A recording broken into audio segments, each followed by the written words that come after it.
Let's talk about something incredibly depressing, but also somehow incredibly profitable. Addiction. Now, you might think the story of addiction is about personal struggle, family heartbreak, a long, hard road to recovery, and it is. But it's also about money, a staggering amount of money. Imagine a single 30-day stay at a luxury rehab center can cost more than a brand new car, sometimes more than a down payment on a house.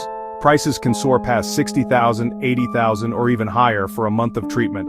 A luxury price tag on desperation, turning one of life's most vulnerable moments into a premium, 5-star commercial enterprise.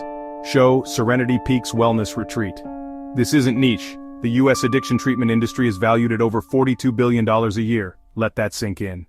So, what exactly is this addiction industry?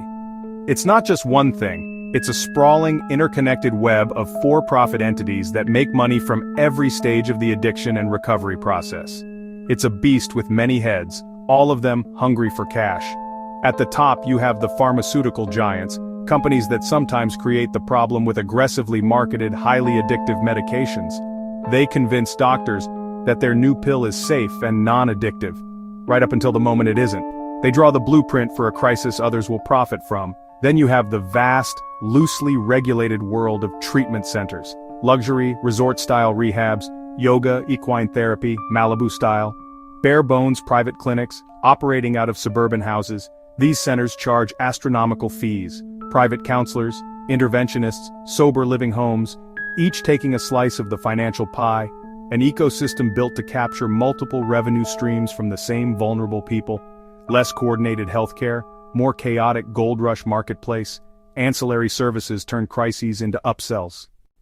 Let's get into the nuts and bolts of how addiction becomes a billion-dollar business. It starts with the price tag. A standard 28-day inpatient program can easily cost $30,000. For that price, you could buy a decent used car, pay for a year of college at a state school, or, hire a small army of squirrels to follow your enemies around and just mildly inconvenience them. And that's just the starting point. The so-called luxury rehabs, which are often just standard facilities with better scenery, and a fancier chef can charge upwards of $90,000 a month. They sell recovery as a premium lifestyle experience like a spa vacation, but with more crying and group therapy. Another key revenue stream is medication. While medications like buprenorphine or naltrexone can be life-saving tools, their pricing can be exploitative. For instance, Vivitrol can cost over $1,000 a shot once a month. This high price is often justified by its effectiveness, but it also creates a massive financial barrier for those without excellent insurance. It's a classic pharmaceutical industry move. Get it approved, and then charge a price that feels less like healthcare and more like a hostage negotiation. If you're going to charge people a fortune for something, you need to be very good at selling it. And the addiction industry is very, very good at selling hope.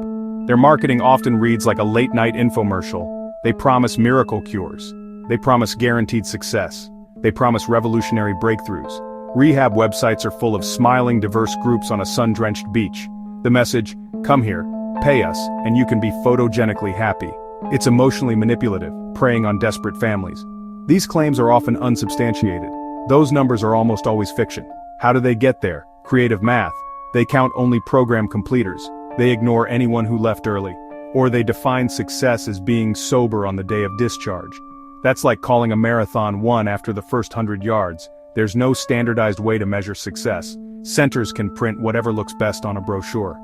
This marketing isn't just dishonest. It's dangerous. Overpromising sets people up for crushing failure after relapse. It treats addiction as a one-time fix instead of a chronic condition requiring ongoing care. When the 30-day fix fails, shame and guilt make it harder to try again. The person pays the emotional price, while the center has already cashed their check. Behind the billions of dollars and the glossy marketing brochures are real people. The human cost of this for-profit system is immeasurable. For individuals with addiction, navigating this landscape is like trying to find a life raft in the middle of a shark tank. They are at their most vulnerable, often physically ill, emotionally broken, and desperate for help. Instead of being met with a compassionate, evidence-based healthcare system, they are met with salespeople, confusing insurance forms, and astronomical price tags. Families bear an enormous burden as well. They are the ones who often have to scrape together the money for these exorbitant treatments, sometimes draining their life savings, taking out second mortgages, or going deep into debt. They are sold the promise that this one expensive program will be the magic bullet that saves their loved one. When it doesn't work, they are left not only with the continued heartbreak of addiction, but also with a crushing financial weight. The industry effectively monetizes their hope and their love, charging them a premium for a chance to get their family member back, with no guarantees and no refunds. Moreover, the focus on profits often leads to substandard or even dangerous care. In the race to cut costs and maximize revenue, some facilities may be understaffed, hire underqualified counselors, or fail to provide adequate medical supervision. When the primary metric is the daily billing rate rather than the patient's well-being, corners get cut. So, how do we begin to fix this mess? It has to start with a fundamental shift in perspective, treating addiction as a public health crisis, not a market opportunity.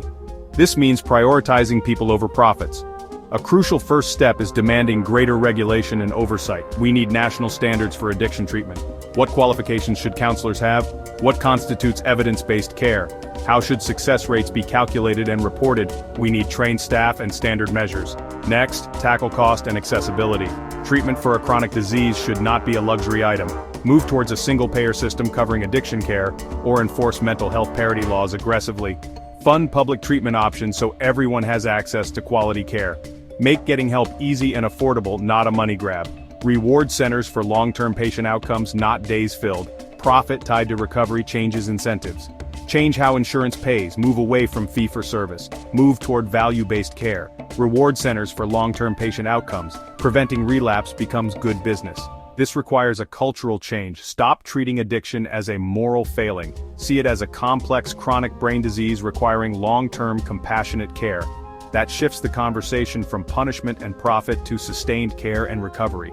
An integrated healthcare system providing medically assisted treatment, therapy, housing, and job support. It will be difficult and expensive, but possible. Subscribe to get more information about addiction, how to overcome, and how so many are trapped in it.